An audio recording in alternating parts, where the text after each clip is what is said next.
Hey there people, Ryan White for highpointmusic.com.au. In today's tutorial we're going to jump in and look at a highly effective tool that's going to allow you people to begin to master your open chord shapes. Okay, so really common occurrence. How many people when they go to start learning extended chord shapes like C major for example, they get their chord shape set up, fingers in position, but when they go to strum it, it ends up sounding something like this.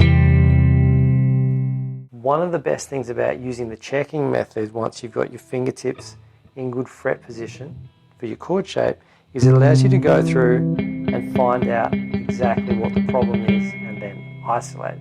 So let's look at this here. So we've got our C major where our G string has been blocked, and this is where we're going to start looking at this tool here today.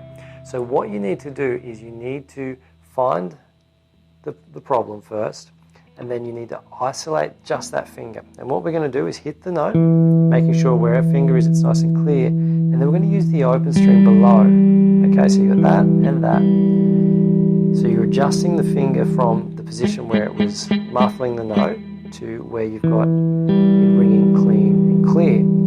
Then what you're going to do is you're going to look at your finger, the shape in which it's approaching the fretboard. You want to make sure ideally you've got fingertips in really good fret position with that. And then we're going to place the other fingers around it. Okay, so then when you go through and apply the checking method, if you haven't moved your finger, you've got a nice clean and clear note. Then what this technique does is it teaches you how to position your fingers for very specific situations within these chord shapes. It's one thing it's one thing just to know where to place your fingers in the frets, but how to actually place them so you get all the surrounding notes really clear. So let's take another chord for example, a G major. Just really basic G major triad here. So say you've got the A or the D being muffled. Let's apply this technique here. Second finger, adjust it so the open string is ringing out. Okay, if it was like that, just move it until you get that open string ringing out. Okay, and then you want to place the other fingers around it whilst maintaining that position. Apply the checking method all the way through. Just like that. And then one last example, people. Let's take a D major, for example. So really common. Okay, you can see that third finger is blocking off that E string there. So what do? We isolate the problem.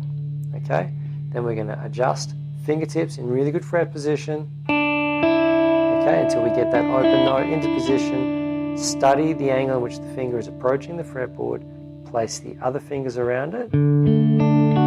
So there we go. We're directly teaching ourselves how to place our fingers. And if you follow this really simple process of just using the open string technique here to troubleshoot all of your chords, you're going to go about teaching yourself how to position and play really beautiful, clean and clear chords. If you want to learn more about mastering the fundamental skill sets on the instrument, make sure you check out the High Point Music Guitar Fundamentals program. Link for that is in the bottom below if you want to shave years off your development and truly set your playing apart. Also, don't forget to hit those like and subscribe buttons, people, to stay up to date with the content. And if you want to directly contribute to the content of the channel, make sure you sign up for a $1 per month membership on Patreon to directly help out with the production of these videos. My name is Ryan White. Put this one into your practice, and I'll see you all in the next video.